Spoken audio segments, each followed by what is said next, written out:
Even a broken clock is right twice a day. Unsay pasabot ani nga proverb? Even a broken clock is right twice a day.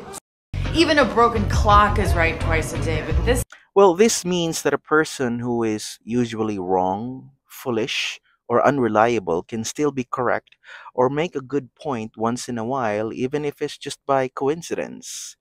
For example, my uncle always gives terrible advice, but once in a while, he says something useful. Even a broken clock is right twice a day. Even a broken clock is right twice a day. Kini nga proverb, gikan ni siya sa idea nga sa una, uso pa ning analog clocks. Dili pa kayo ginagamit ning mga digital clocks. Now, kung ang usa ka orasan maguba o mahunong ni siya sa usa ka particular nga oras, say 7, kana siya nga orasan mahimo na siyang tama kaduha sa usa ka adlaw. Ang una, 7 a.m., ang ikaduha, 7 p.m.